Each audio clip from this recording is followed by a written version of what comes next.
Bonjour tout le monde, bienvenue pour cette nouvelle session de Vigo TV, ce nouveau live. On est content de vous retrouver et aujourd'hui, vous le savez, on va parler de l'hypnose. Et donc, il y a un petit jeu de chaises musicales puisque vous allez retrouver des personnes connues mais dans des rôles différents.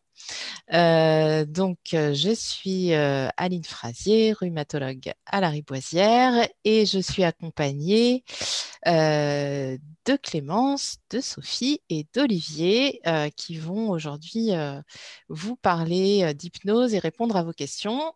Je vous rappelle que comme cette émission est enregistrée pour la rediffusion, pour ceux qui le verraient en différé, je préfère qu'on coupe nos micros et qu'on laisse uniquement les intervenants les activer. Je passe la parole tout de suite à Clémence. Bonjour à tous. Clémence de Maison, je coordonne les programmes d'éducation thérapeutique en rhumatologie à l'hôpital Lariboisière, entre autres. Et aujourd'hui, je ne change pas de chaise. Je poserai les questions que vous m'avez précédemment envoyées par email. Et je passe la parole à Sophie. Bonsoir à tous. Merci encore d'être aussi nombreux à nous suivre. Oui, ce soir, c'est Olivier et moi qui changeons de chaise.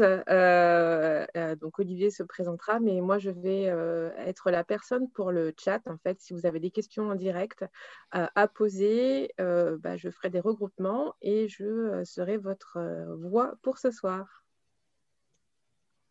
Merci Sophie. Et voilà, je passe quand même, Olivier, il faut que je t'introduise, que je te présente.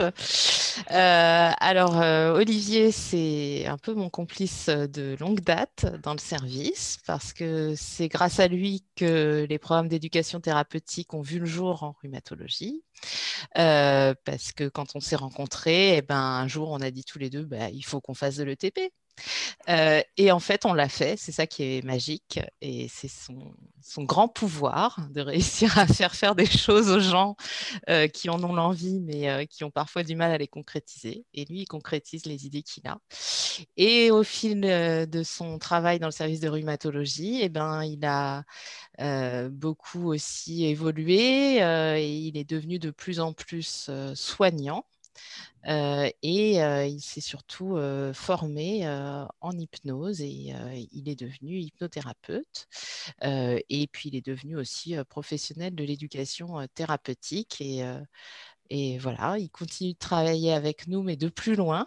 Il est un petit peu moins sur l'hôpital Lariboisière, mais il a la gentillesse de continuer à nous accompagner, Clémence et moi. Et je le remercie de venir nous présenter tout son savoir en hypnose parce qu'il a beaucoup de choses à nous apprendre. Merci Aline. Alors tout le savoir, je ne sais pas, mais en tout cas, on va parler d'hypnose et je vais essayer de vous donner des informations, des savoirs effectivement sur l'hypnose. Ce n'est pas facile à expliquer l'hypnose j'ai vu pas mal de gens tenter l'explication par l'oral et c'est pas toujours évident. Je ne suis pas bien persuadé que les gens qui ne connaissent pas l'hypnose puissent bien comprendre l'hypnose rien qu'en discutant. Donc, ce que je voulais faire aujourd'hui, c'était de vous proposer de vous expliquer l'hypnose, mais par le biais de schémas. Je vais déjà commencer par me présenter peut-être de manière un peu plus précise que d'habitude.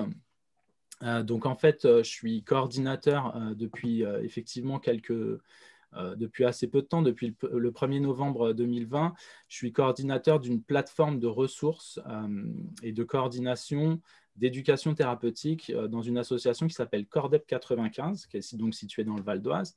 Et donc, mon rôle, c'est d'apporter mon soutien, mon aide aux équipes soignantes qui souhaitent créer un programme d'éducation thérapeutique ou éventuellement le faire évoluer s'il existe déjà. Et ce, dans le département du 95, dans le Val d'Oise.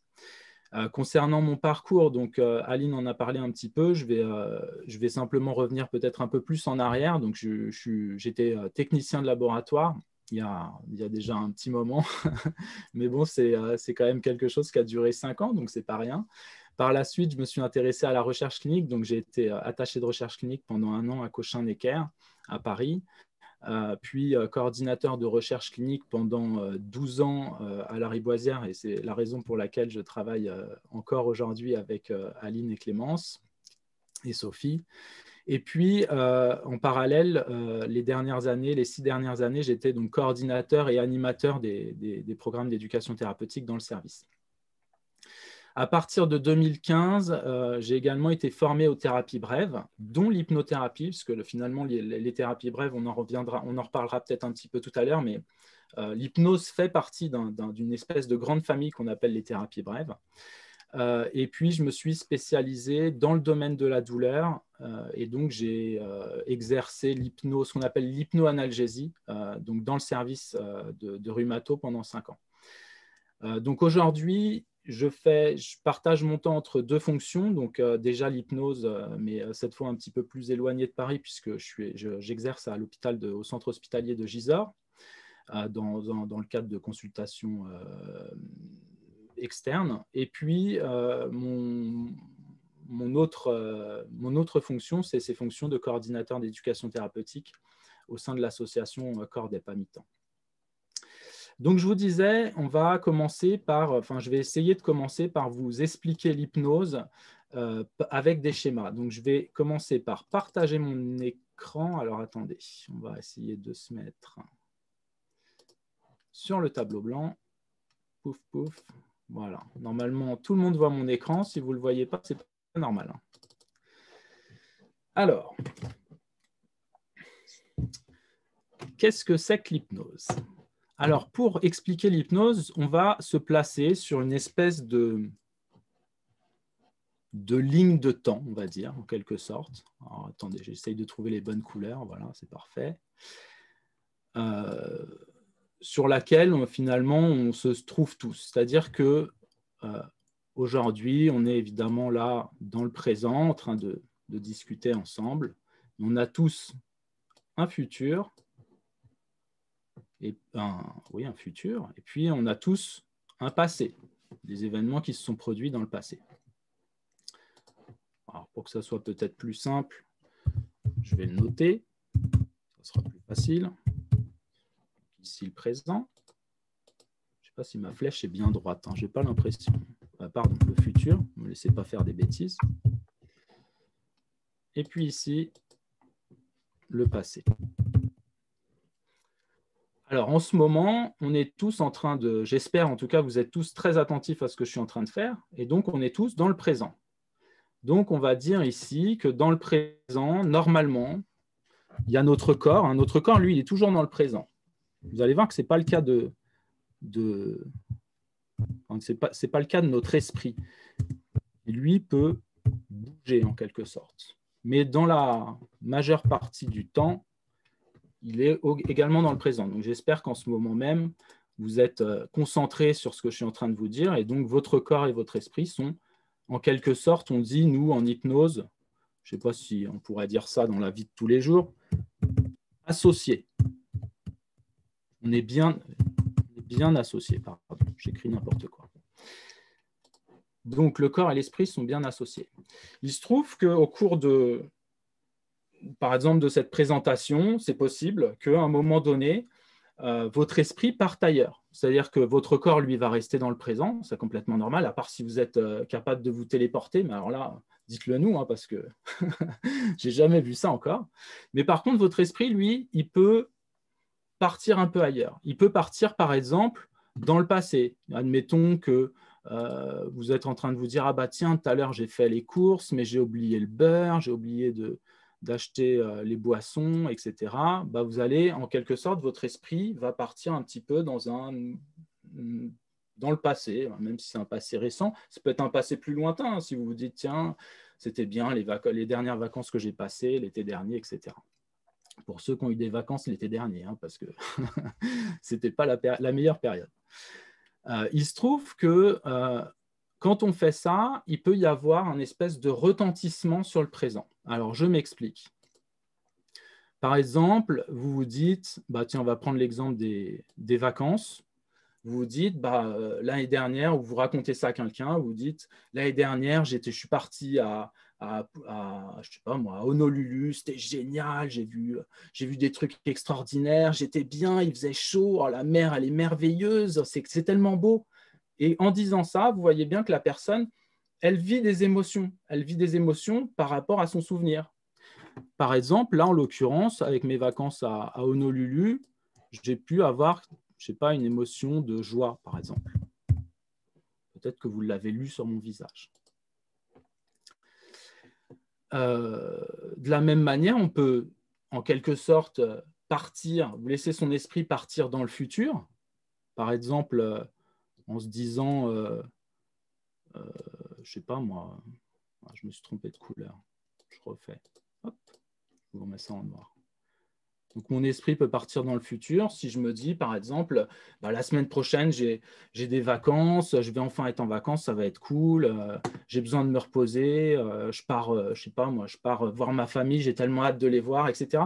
De la même façon, vous allez pouvoir retirer quelque chose de positif. Il y a un retentissement du futur sur votre présent. Et donc, vous allez, par exemple, retirer, je sais pas moi, on va dire la satisfaction, par exemple.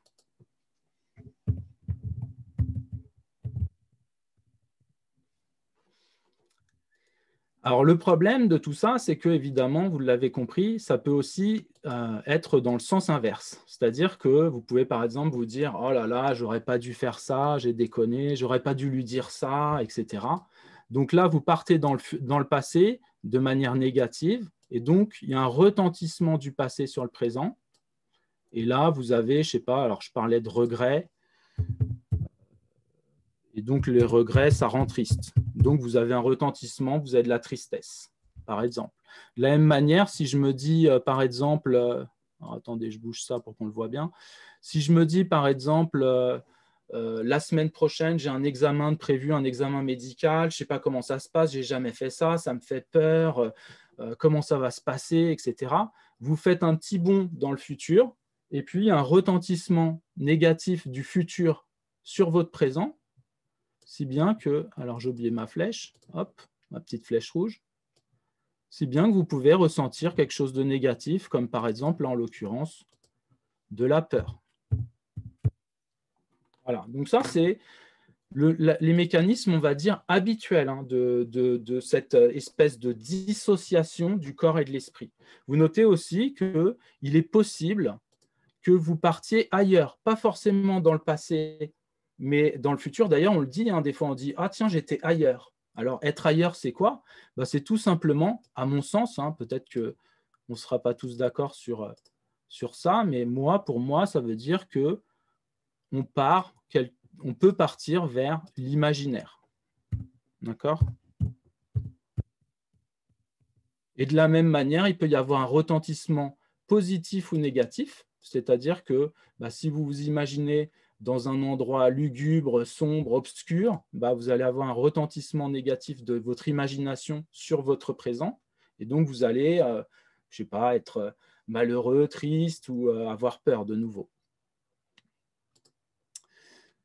Et puis, il y a l'effet inverse, on en a parlé tout à l'heure, c'est-à-dire que vous pouvez aussi vous imaginer, je ne sais pas, moi, par exemple, vous pensez à des licornes, des bisounours, enfin voilà, un endroit où vous êtes bien, par exemple, un endroit agréable, tranquille, mais qui est complètement imagé. On parlera peut-être d'ailleurs plus facilement avec l'imaginaire de cauchemar ou de rêve. Là, en l'occurrence, quand vous laissez votre esprit partir dans un rêve, vous en profitez en quelque sorte de ce rêve, et donc il y a un effet bénéfique sur vous dans le présent, de la même manière que quand vous faites ces petits voyages ici, dans le passé ou dans le futur. Donc ça, c'est les mécanismes vraiment qui se produisent chez tout le monde, tout le temps. D'accord? C'est des mécanismes qu'on pourrait appeler des mécanismes... Alors, je note que des initiales, c'est normal, ne vous inquiétez pas. Donc ici, c'est ce qu'on appelle, nous, en hypnose, la dissociation. C'est-à-dire mon corps et mon esprit se séparent et mon esprit part ailleurs. Alors, je vous ai mis ces acronymes, FIND, trouver en anglais, parce que c'est toutes les caractéristiques de l'hypnose, finalement. L'hypnose, c'est quelque chose de fréquent, parce que vous notez que ce que je viens de vous dire, en fait, vous le faites régulièrement, tous. que ça soit vous, moi, tout le monde le fait, d'accord? Donc, non seulement c'est fréquent, mais en plus, ça veut dire aussi que c'est complètement naturel, d'accord? Et puis, c'est intéressant aussi, le I. Le I, c'est pour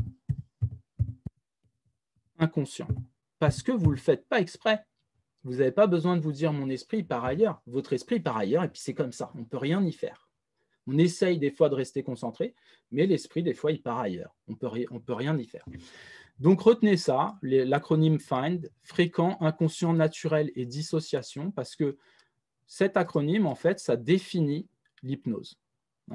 Donc, l'hypnose est un état naturel, normal, fréquent, que tout le monde connaît. Nous, on dit souvent en hypnose que l'hypnose est un état physiologique. Ça se produit tout le temps, chez tout le monde. Donc, déjà, ça, c'est la première chose. Alors, je vais arrêter le partage d'écran. Hop. J'espère que tout le monde me suit pour l'instant. Alors, j'ai 2-3 petites choses à vous dire encore sur ce premier volet, je dirais.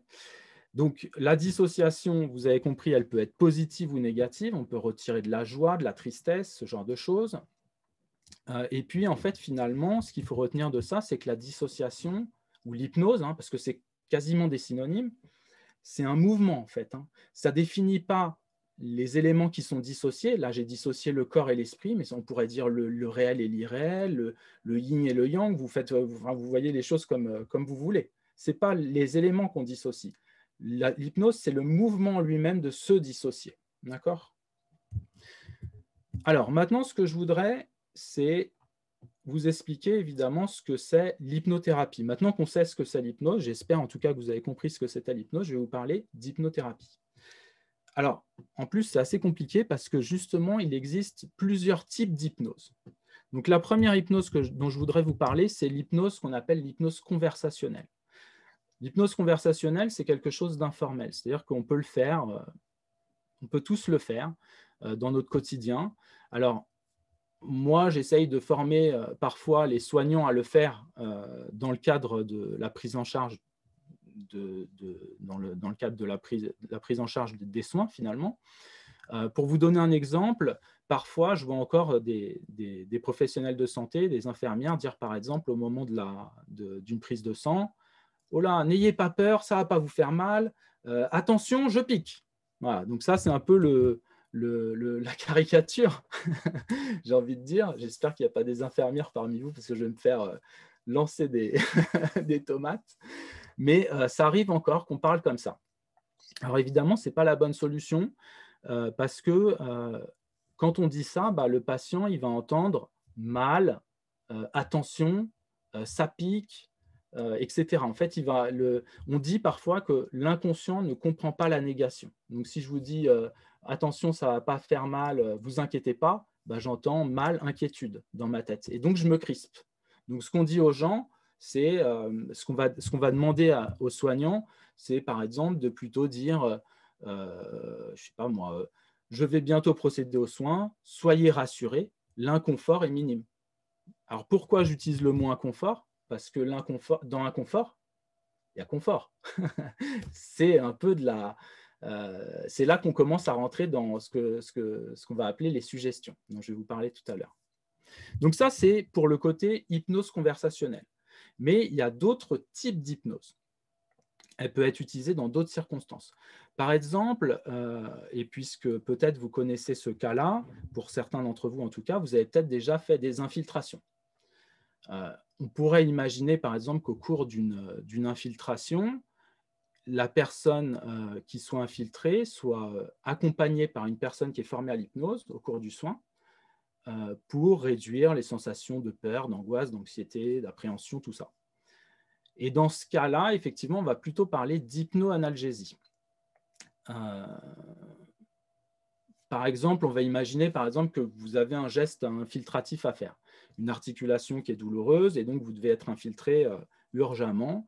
Donc voilà, on va imaginer que c'est Aline Frazier qui est aux manettes, elle doit faire l'infiltration. Et puis à ce moment-là, on laisse votre esprit s'échapper dans un endroit vraiment agréable, vraiment tranquille. Je ne sais pas, prenons par exemple, on est au bord de la piscine en été, il fait chaud, vos amis, vos proches sont tous là à côté de vous, tout le monde s'amuse. Et puis, vous êtes en train de siroter tranquillement une pina colada bien fraîche. Donc, c'est vraiment un moment vraiment cool. C'est vraiment agréable. Vous aimez beaucoup le mélange des fruits, ce petit goût sucré en bouche. C'est vraiment super, hein. Vous passez un moment vraiment, vraiment apaisant. Vous êtes relaxé, la chaleur, c'est agréable. Le transat, c'est confortable. Et bim, à un moment donné, hop, le ballon, il atterrit sur votre genou. Bon, bah ça, c'est fait, c'est pas bien grave. De toute façon, il a atterri dans les herbes. Ils vont venir le chercher. Et puis, vous retournez à votre boisson, vous sirotez tranquillement votre pina colada. C'est vraiment un goût, je sais pas, exquis. Ça fait des années-lumière que vous n'aviez pas consommé cette boisson. Et franchement, elle est extraordinaire. C'est voluptueux, vraiment. Oh là là, c'est vraiment un très bon moment. Et hop, j'ai envie de dire, c'est terminé. Ça veut dire quoi? Ça veut dire qu'au cours de cet petit état de rêverie où on vous emmène, eh ben, le moment où le ballon il tape le genou, évidemment, c'est le signal pour Aline Frazier de faire l'injection. Donc voilà ce qu'on peut faire aussi en hypnoanalgésie pour vous donner un exemple vraiment concret. Ce qu'il faut retenir aussi, c'est que l'hypnoanalgésie, ça peut être initié dans un cadre beaucoup plus large qu'on va appeler la thérapie. Et donc là, on va parler effectivement d'hypnothérapie. Alors, dans le cadre d'une hypnothérapie, on va par exemple proposer aux patients qui ont des douleurs chroniques de réduire les douleurs. Donc, ça veut dire modifier les perceptions ou les ressentis de la douleur. Et puis, on pourrait, je ne sais pas, par exemple, travailler sur prendre du temps pour soi. Parce que dans la société dans laquelle on vit, malheureusement, c'est assez fréquent qu'on ne prenne plus vraiment le temps de faire les choses. Et donc, ça va peut-être apporter des modifications de comportement, peut-être que les gens vont prendre d'autres décisions grâce à ça, peut-être qu'à l'issue d'une thérapie, d'une hypnothérapie, ils vont se dire « Ah ben, j'ai l'impression de m'être retrouvé », comme s'ils s'étaient perdus d'une certaine manière. Vous vous rappelez de cet effet dissociant. S'il y a quelque chose qui s'est perdu, c'est qu'il y a une partie de vous qui s'est dissociée. Et puis, on pourrait aussi envisager dans cette thérapie d'apprendre des outils d'auto-hypnose. Donc là, ça veut dire qu'on va faire soi-même, qu'on va maîtriser les perceptions soi-même. Et donc, ça veut dire qu'au final, quand je peux maîtriser moi-même, je vais avoir confiance en moi, je vais être rassuré. Et donc, ça va être beaucoup plus facile de lutter contre les douleurs. Donc, au final, je voudrais vous montrer, je vais repartager mon écran pour vous montrer tous les types d'hypnose qui existent. Cette fois, je vais vous montrer Microsoft Office. Voilà. Donc, vous retrouvez l'état naturel de l'hypnose dont je vous ai parlé tout à l'heure, le fameux FIND, F-I-N-D. Donc, ça, c'est l'hypnose, on va dire, physiologique. Vous avez l'hypnose conversationnelle dont on a parlé, qui est caractéristique parce que c'est informel, hein, c'est-à-dire que vous n'avez pas besoin de dire à la personne asseyez-vous sur un fauteuil, on va faire l'hypnose. Hein, c'est voilà, dans les paroles de tous les jours. Il y a l'hypnose thérapeutique qui est un peu plus formalisée, là, cette fois, et qu'on peut utiliser notamment pour réaliser des gestes ou alors dans le cas de crise, hein, c'est-à-dire par exemple, je prends le cas d'un patient qui rentre aux urgences, qui s'est luxé l'épaule par exemple, c'est le bon moment pour faire de l'hypnose thérapeutique, pour pouvoir remettre l'articulation en place dans de bonnes conditions. Après, on en a parlé, il y a l'hypnothérapie qui est là quelque chose d'informel ou de formel, c'est-à-dire il y a un peu des deux. Hein. On va mélanger l'hypnose conversationnelle avec des moments plus formels et on va même mélanger avec d'autres outils de thérapie brève. Hein. Je vous disais tout à l'heure, les thérapies brèves, c'est une grande famille et dedans, il y a l'hypnose, mais il y a d'autres outils. Il y a les thérapies narratives, il y a les thérapies orientées solutions, il y a l'EMDR qui est le mouvement des yeux. Il y a tout un tas de choses qu'on peut utiliser dans le cadre des thérapies brèves. Et donc, on va souvent proposer à la personne un suivi. L'idée, c'est qu'au final, on arrive à modifier le comportement ou les ressentis de manière durable dans le cadre d'une hypnothérapie, et non pas comme ça par à-coup. Alors après, on a commencé à en discuter aussi, il y a de l'auto-hypnose, c'est-à-dire que là, vous faites vous-même. Alors, pour moi, ça c'est très clair, on en rediscutera peut-être tout à l'heure aussi dans les questions. Il faut qu'il y ait des prérequis. Hein. Vous ne pouvez pas faire de l'auto-hypnose comme ça. Enfin, moi, ça me semble un peu compliqué de faire ça. Après, je ne sais pas, peut-être que c'est faisable, mais en tout cas, pour moi, il faut avoir des prérequis. C'est-à-dire qu'il faut avoir vu un professionnel qui va vous apporter les connaissances sur l'hypnose, comme là on est en train de le faire, mais surtout qui va vous faire expérimenter l'hypnose, ça c'est très important, et puis qui va créer ce qu'on appelle des ancrages. Les ancrages, c'est une relation finalement entre l'état d'hypnose, qu'on appelle un état de conscience modifié, et puis l'état, on va dire, classique, de conscience classique. C'est-à-dire que dans mon état de conscience classique, je peux très bien me dire, par exemple, que ce que j'ai vu en hypnose, hein, on parlait tout à l'heure du bord de la piscine, je ne sais pas, peut-être que vous regardiez le ciel et que le ciel, c'est un bleu vraiment bien caractéristique. Et ben, au cours de l'hypnose, je pourrais ancrer cette couleur en vous en disant que ce bleu, vous allez le garder pour vous comme une couleur qui va vous aider pour la suite. Et après, ça permet d'ancrer, c'est-à-dire dans votre quotidien, quand vous repensez à cette image, à cette couleur particulière, et ben, ça fait revenir toutes les sensations positives que vous aviez au cours de l'hypnose. Et ça ne s'apprend pas sur YouTube, hein. Ça c'est clair, hein. Et puis après, je voulais vous dire un mot parce qu'il y a souvent des gens qui me posent la question et c'est très médiatisé, c'est l'hypnose de spectacle. Alors l'objectif, il n'est pas du tout le même, ce n'est pas un objectif thérapeutique, c'est un objectif de divertissement. L'hypnose de spectacle, c'est caractérisé par ce qu'on appelle des inductions rapides. Alors les inductions, je vous expliquerai un petit peu après ce que c'est. C'est pour vraiment descendre dans un état d'hypnose. Et ça, les hypnotiseurs de spectacle le font particulièrement bien. Ils sont vraiment doués pour ça. Et donc, ils arrivent à entraîner un état d'hypnose très, très rapidement. C'est souvent assez impressionnant. Et c'est ça d'ailleurs ce qu'ils recherchent. Hein, et c'est ça que le public recherche également.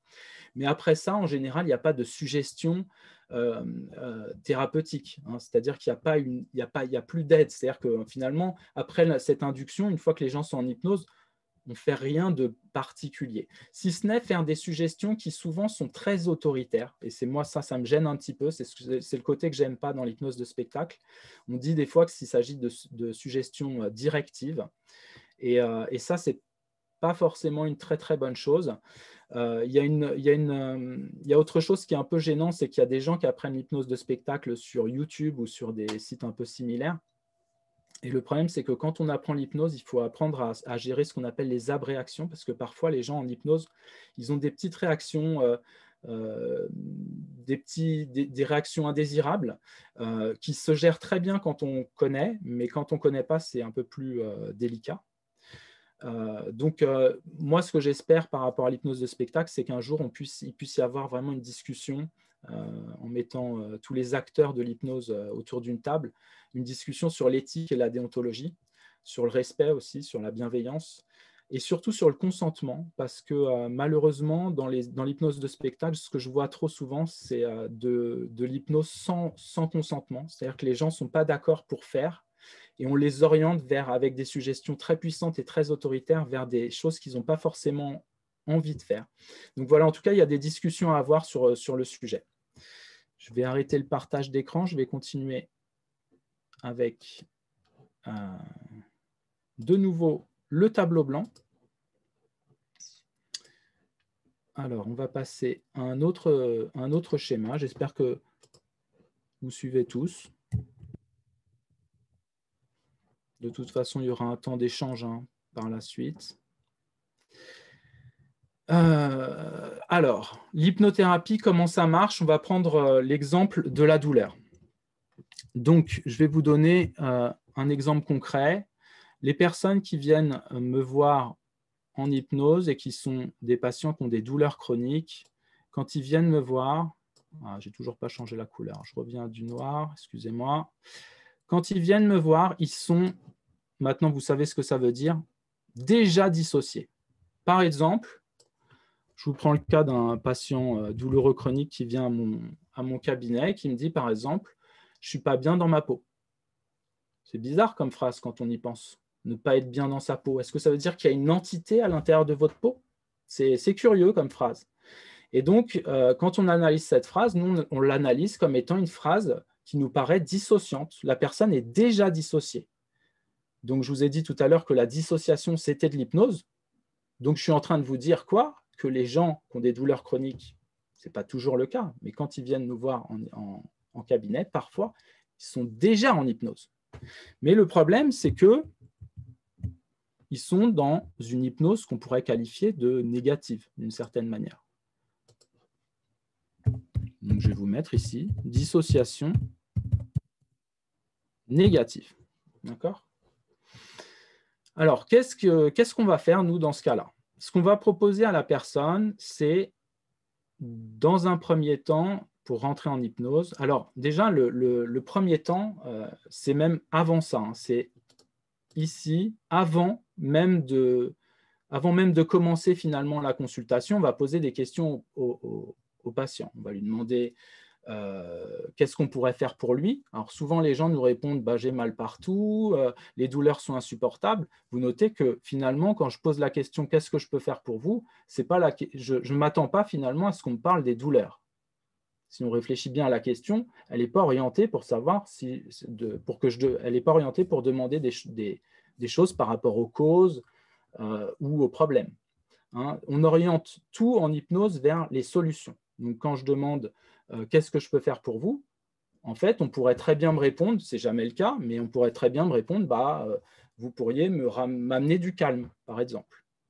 Mais nous, on va tout faire pour orienter comme ça la consultation. C'est-à-dire que si les gens nous parlent de douleur, on va leur dire qu'est-ce que vous voudriez à la place des douleurs. Alors effectivement, là, les gens peuvent nous dire, par exemple, du calme. Donc, on va essayer de quantifier le calme.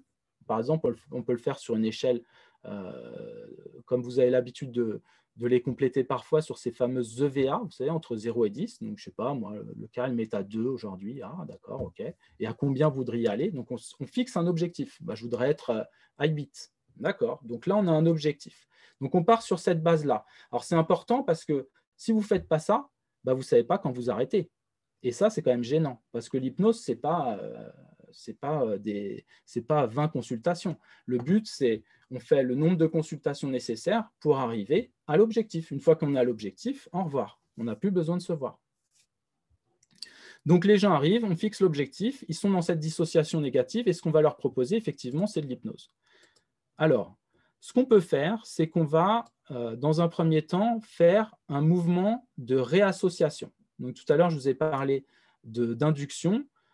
L'induction hypnotique, ça passe par un mouvement de réassociation. Maintenant, vous savez ce que c'est être bien réassocié. Hein. Si ici, par exemple, je dis que je reprends mes items de tout à l'heure, que ici, c'est le corps qui est en quelque sorte en désaccord avec l'esprit. Donc, l'esprit, sur mon schéma, est en bas, et puis le corps est en haut. Il y a des gens qui ne rejoignent que maintenant. Ils ne vont rien comprendre. Donc, le corps et l'esprit sont dissociés. On va faire déjà, dans un premier temps, un travail de réassociation. Une fois, alors ça, pour faire ça, on va, par exemple, fixer les gens. On va leur dire, vous allez, souvent ce qu'on fait de manière vraiment fréquente, on va dire aux gens, vous allez laisser vos yeux fixer le mur. Et les gens vont se focaliser, vont se concentrer, ils vont créer ce mouvement d'induction par le regard. Hein. On peut faire ça visuellement, on peut faire ça avec les odeurs, on peut faire ça avec tous les sens. Mais on le fait souvent avec les yeux parce que c'est le plus facile. Et puis c'est le plus fréquent. Les gens sont sensibles au sens visuel en général. Donc les gens, ils vont se réassocier. Ils vont regagner leur corps en quelque sorte. C'est un peu bizarre de dire ça, ça fait un peu ésotérique, mais je n'ai pas d'autre solution à vous apporter à ça. Une fois que les gens sont bien réassociés, on va les redissocier. C'est un peu bizarre, mais c'est comme ça que ça se passe dans les faits. On va recréer une dissociation.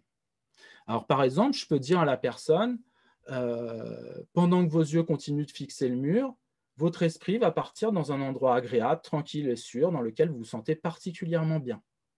Donc là, je vais insister pour que son esprit se déconnecte, donc se redissocie. Mais cette fois, on va être dans le cadre, vous l'avez compris, d'une dissociation positive. D'accord ? On a changé de plan. Donc ici, on est plutôt dans une dissociation positive.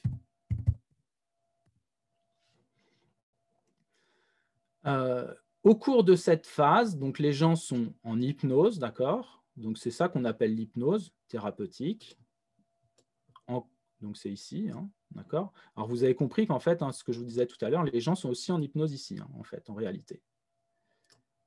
Donc, seulement ça, c'est de l'hypnose négative et à gauche, c'est de l'hypnose négative et à droite, c'est de l'hypnose plutôt positive. Et au cours de cette hypnose, on va utiliser ce qu'on appelle, je vous parlais tout à l'heure, des suggestions. Alors, on peut faire des suggestions directes, c'est-à-dire dire à la personne, vos douleurs vont diminuer. Sauf que ces suggestions-là ne sont pas très efficaces, malheureusement. Alors, pourquoi on fait des suggestions ? Parce que les gens, dans l'état d'hypnose, sont plus suggestibles, tout simplement. hein. Ça ne va pas plus loin que ça. Donc, ce qu'on va faire souvent, c'est plutôt des suggestions indirectes. Par exemple, je vais utiliser des images. Je vais dire les sensations inconfortables vont pouvoir se reposer et puis peu à peu s'endormir, hein, pour créer un relâchement.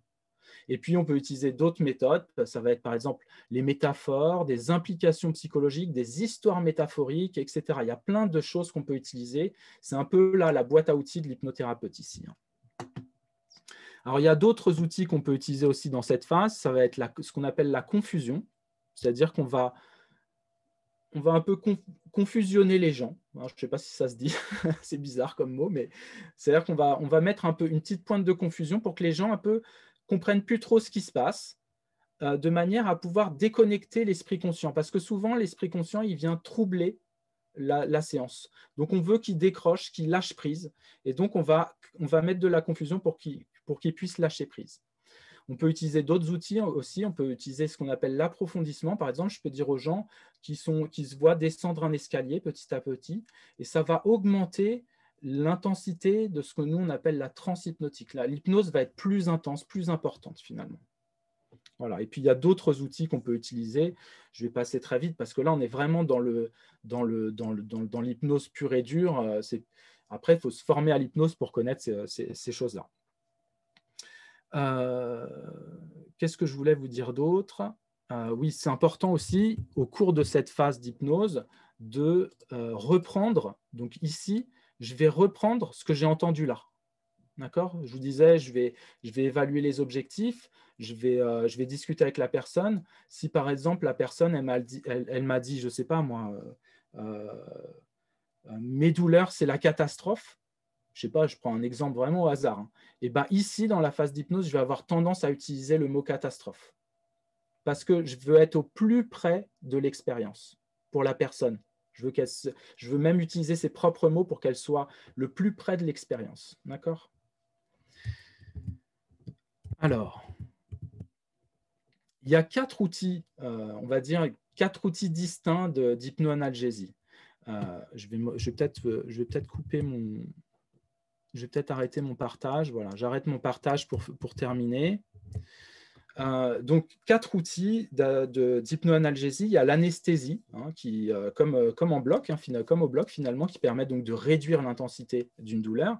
Il y a ce qu'on appelle la substitution, qui permet de remplacer une sensation par une autre. Il y a aussi une technique qui s'appelle le détachement, qui permet de finalement partir ailleurs. Donc, c'est un état dissociatif puissant où on dit à la personne de partir dans un endroit agréable. Et dans cet endroit agréable, la personne a tendance à oublier les douleurs. Et puis, il y a ce qu'on appelle le déplacement, c'est-à-dire qu'on peut aussi demander à ce que les douleurs puissent se déplacer à un autre endroit. C'est un intérêt aussi pour justement diminuer l'intensité des douleurs.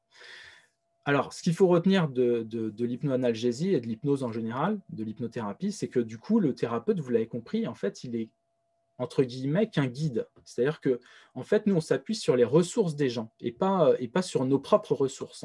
Donc, c'est en ça que, finalement, j'ai envie de dire que l'hypnose est un travail du patient et qu'elle est loin d'être magique, comme on peut avoir ce sentiment-là parfois en regardant justement l'hypnose de spectacle.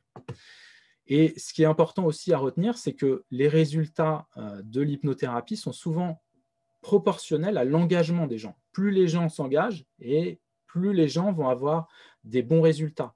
D'ailleurs, vous notez qu'on parlait tout à l'heure de suggestion, mais si j'y vais à reculons en hypnothérapie et que je me dis de toute façon ça ne va pas marcher, bah, je suis simplement en train de me faire une autosuggestion que ça ne va pas fonctionner. Donc ça ne fonctionnera pas ou ça fonctionnera moins bien. En tout cas, pour nous, c'est une galère supplémentaire pour atteindre nos objectifs et les objectifs du patient. Voilà à peu près ce que j'avais à dire sur l'hypnose. J'espère que ça a été suffisamment clair.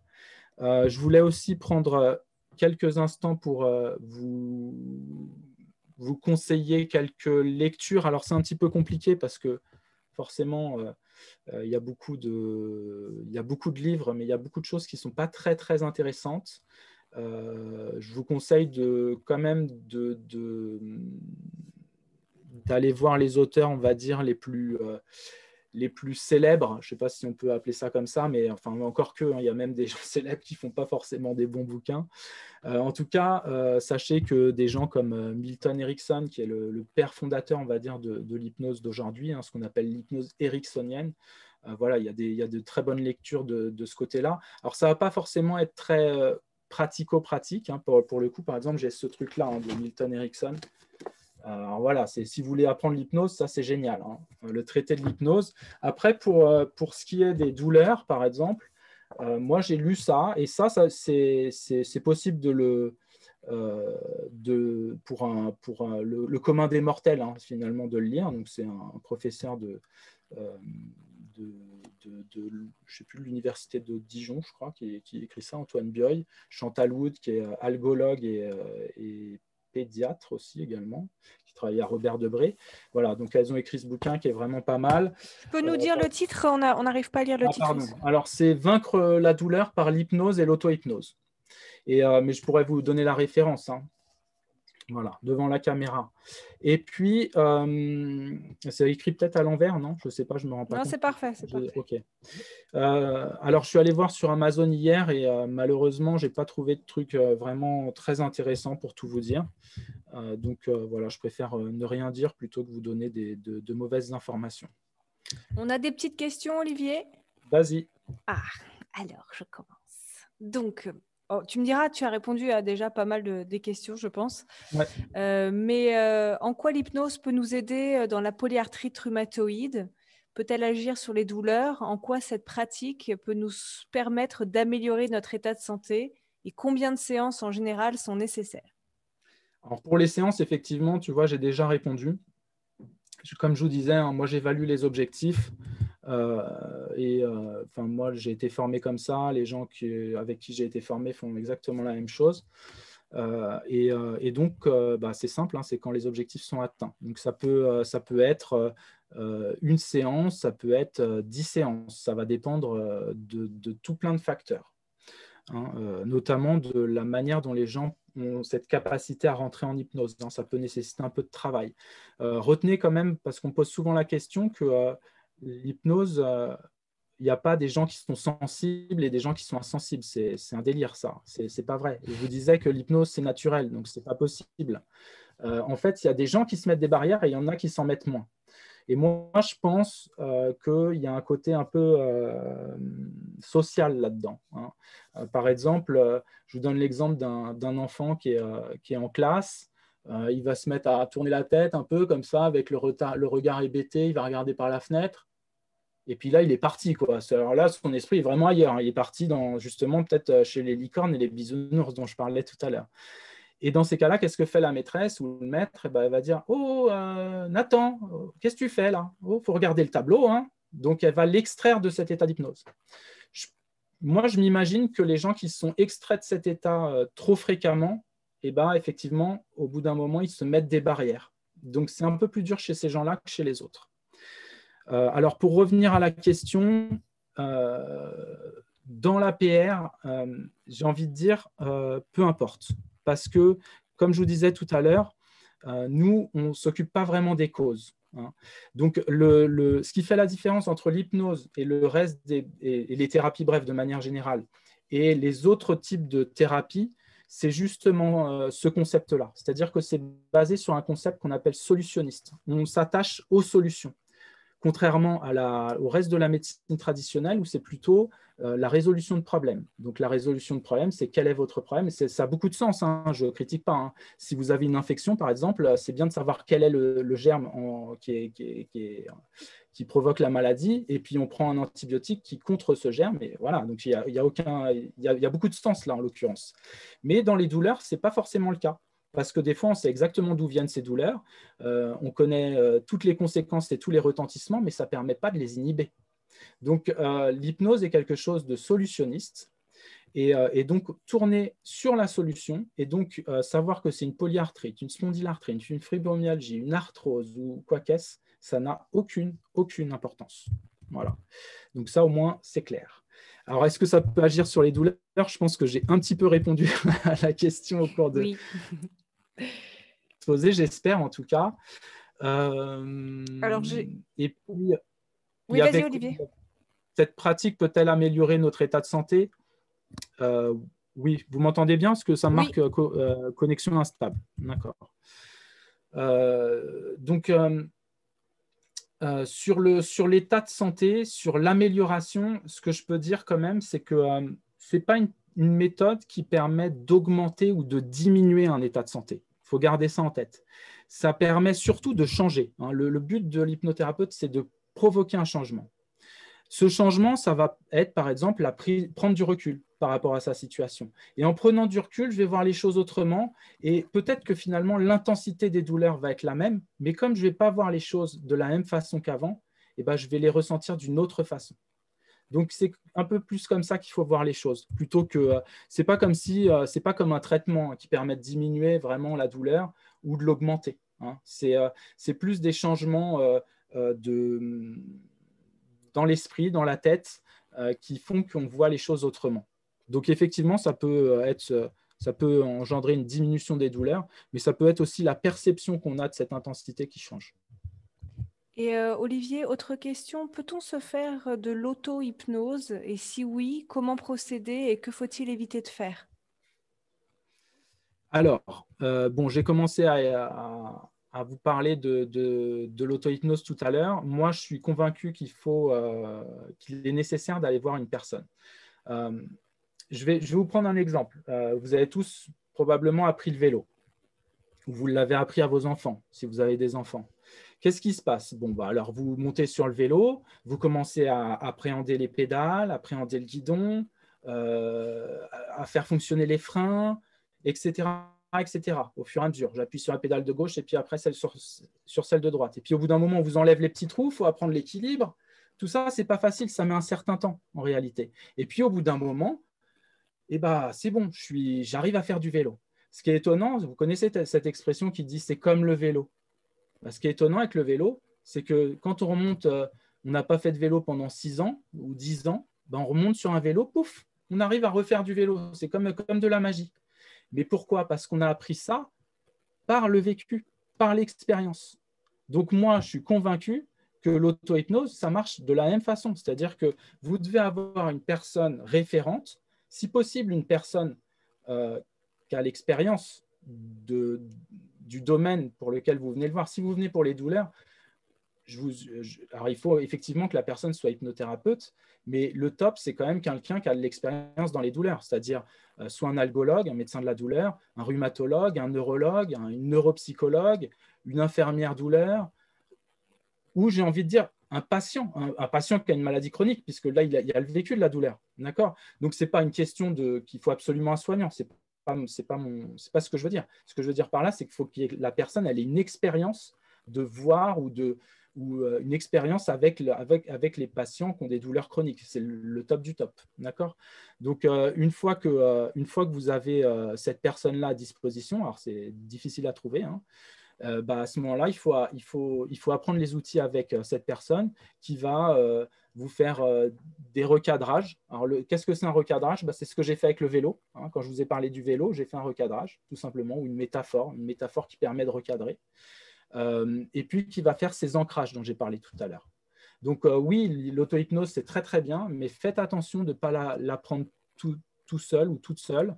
Et faites attention à ce que vous voyez sur YouTube, parce que le problème, c'est que sur YouTube, on ne sait pas si les gens ils sont bien formés, on ne sait pas si ces gens-là ils pratiquent vraiment, s'ils ont vraiment des patients, etc. Merci beaucoup, Olivier. Je crois que pour moi, j'en avais une autre sur l'anesthésie, mais tu en as parlé déjà, le processus. Pour les mails, c'est bon. Sophie? Alors moi, j'ai quelques petites questions également. Pas grand-chose. Apparemment, ça a beaucoup plu déjà et tu as bien expliqué un domaine qui est pas forcément évident. Donc, à savoir, est-ce que tout le monde est hypnotisable?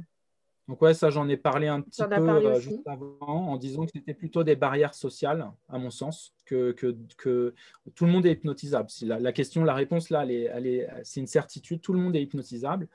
Le problème, c'est qu'effectivement, certaines personnes se mettent plus de barrières que d'autres. C'est comme ça que je conçois les choses, mais je peux aussi concevoir que d'autres personnes aient d'autres avis, hein, notamment des hypnothérapeutes. D'accord. Donc, est-ce que c'est juste une question de jouer avec les inductions du temps passé et quel est le rôle de l'inconscient?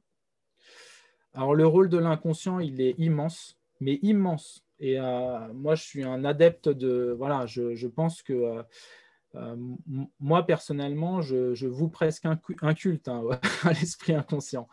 C'est-à-dire qu'en fait, finalement, ce que je vous disais tout à l'heure, c'est que donc on a le conscient qui est toujours un peu en éveil, quand on est éveillé en tout cas, hein, parce que quand on dort, vous avez remarqué, hein, on est plutôt dans le versant inconscient.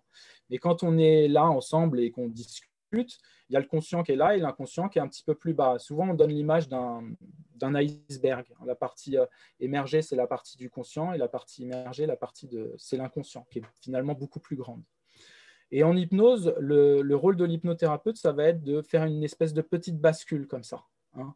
Donc, on va essayer de canaliser le conscient. Le conscient, c'est le raisonnement, la logique, d'accord. L'inconscient, c'est tout ce qu'on fait. Alors, moi, je ne veux pas donner un côté magique à l'hypnose, parce que c'est, à mon avis, n'importe quoi de faire ça. L'inconscient, si vous prenez un synonyme, c'est involontaire, machinal. C'est les choses qu'on fait sans se rendre compte. Par exemple, là, on est tous en train de… Enfin, j'espère encore une fois, hein, que tout le monde m'écoute. Et en même temps, vous êtes tous en train de respirer. Vous n'avez pas besoin de vous dire « il faut que j'inspire, il faut que j'expire, il faut que j'inspire ». Heureusement d'ailleurs, parce que ce serait une vraie galère. Et pourtant, vous êtes en train de respirer. Ben, ça, c'est quelque chose de parfaitement inconscient. Donc, la respiration, les battements du cœur, les organes vitaux sont gérés par l'inconscient. Donc oui, l'inconscient, pour moi, il est très puissant. Et c'est… dans ce mouvement-là, une fois qu'on est dissocié, qu'on est plutôt dans une dissociation positive, hein, comme je vous disais tout à l'heure, c'est là qu'on va activer les ressources de l'inconscient pour permettre aux patients de se sentir mieux, de trouver des ressources pour diminuer le ressenti douloureux, par exemple, pour le cas des douleurs, ou changer un comportement si les gens viennent vous voir pour arrêter de fumer, par exemple. Ben, l'idée, c'est de donner la suggestion au bon moment pour que l'inconscient et vos propres ressources vous aident à changer de comportement par rapport au tabac.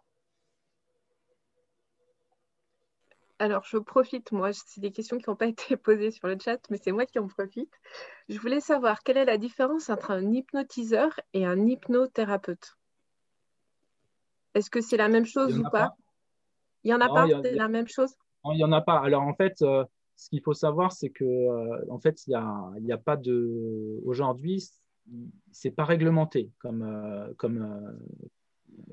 profession. Donc, ça veut dire que toi, demain, Sophie, tu veux faire de l'hypnose, bah, tu mets ta plaque à côté de ta sonnette et tu es hypnothérapeute. Ce n'est pas un problème. Et c'est pour ça que je mettais en alerte tout à l'heure les gens par rapport à YouTube. Parce que sur YouTube, il y a des gens qui disent « je suis hypnothérapeute », mais on ne sait pas réellement quelle formation ils ont faite, etc. Donc, il n'y a pas de réglementation. Donc, on peut se dire hypnothérapeute, on peut se dire hypnotiseur, on peut se dire hypnotrucmus, j'ai vu plein de machins, hypnopraticien, des trucs comme ça. Voilà, peu importe. De toute façon, ce n'est pas réglementé. D'accord.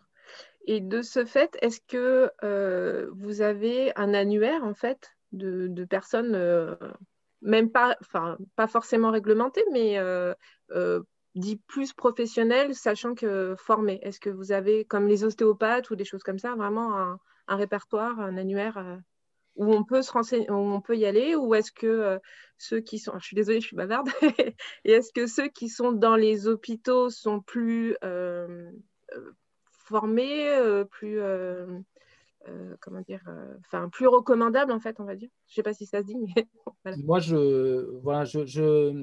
tu sais, Sophie, et enfin voilà, je parle à tout le monde, mais en hypnose, il y a beaucoup de guéguerres. C'est-à-dire qu'il y a des gens qui pensent qu'il faudrait que ça soit que des soignants. Moi, je ne vois pas pourquoi. C'est pas très logique.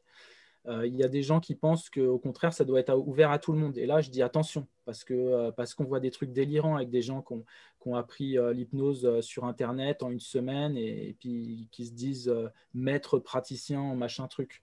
Donc, il y a les deux extrêmes finalement. Et donc, de fait, effectivement, en tant que patient ou participant à l'hypnose, c'est très difficile de se repérer. Alors, en ce qui concerne les annuaires, il y a plein d'annuaires, ça c'est sûr. De sérieux, je ne sais pas, j'en connais pas. Il y a beaucoup d'annuaires, mais je ne connais pas d'annuaire vraiment sérieux qui prend les infos sur les hypnothérapeutes. Moi, ce que je pense, c'est, comme je disais tout à l'heure, c'est que je pense qu'il faut que la personne que vous alliez voir pour le problème que vous avez, si par exemple c'est un problème d'addiction, bah, c'est bien que ce soit une personne qui a travaillé dans un XAPA ou dans un centre d'addiction. Voilà, ça me paraît évident. Si c'est une personne si vous y allez pour les douleurs, évidemment que ça doit être une personne qui connaît l'hypnose. Mais à mon sens, c'est mieux si c'est aussi une personne qui connaît les douleurs, tout simplement. Donc, ce qu'il faut, à mon avis, c'est plutôt regarder sur le site internet du professionnel pour voir si cette personne est bien habilitée à pouvoir prendre en charge telle ou telle pathologie. Merci pour tout. Merci. Je suis maître du temps. Aline, peut-être pour conclure. Non, juste une petite remarque sur ça. Je pense qu'en fait, quand on s'adresse à des soignants sur des types de prise en charge qui sont assez libres aujourd'hui, pas très bien encadrés, ça veut dire que finalement, c'est à nous de réussir à nous faire notre propre jugement sur le crédit qu'on peut accorder à cette personne. Et donc, je pense que ce qui est important, c'est de réussir à percevoir l'intention. C'est-à-dire que si vous êtes avec une personne qui fait preuve de bienveillance, d'ouverture, qui ne vous propose pas des tarifs démentiels ou inadaptés à la proposition, eh bien à ce moment-là, vous aurez quelqu'un qui probablement sera une personne ressource et accompagnante positive. Voilà. Après, le degré de compétence en hypnose sera difficile à juger, mais déjà, si vous ne tombez pas entre les mains d'une personne qui cherche à vous extorquer de l'argent ou qui finalement vous veut du mal pour vous endoctriner, etc., à ce moment-là, eh ben, on reste dans les limites du raisonnable et on peut accorder sa confiance. Et voilà ce que je voulais ajouter à cela. Et du coup, je vous regarde tous. Eh ben, il est presque 19h, on a tenu notre timing. Merci encore Olivier de cette intervention très riche et très claire et tout à fait éclairante sur cette pratique. Merci à tous les participants d'être là, toujours fidèles au poste. Et ben, on va garder notre rythme mensuel, donc on sera ravis de vous retrouver d'ici un mois pour la prochaine émission. Je vous tiens au courant par email etp.rumato.lrb@aphp.fr. N'hésitez pas à envoyer vos questions et puis un petit questionnaire de satisfaction vous sera envoyé en fin de semaine. Et puis, je vous contacte vite pour la prochaine date et la thématique. Nous sommes en train de travailler dessus. Au revoir à tous. Merci beaucoup. Au Au revoir revoir. tout le monde. À très revoir. bientôt. Au revoir.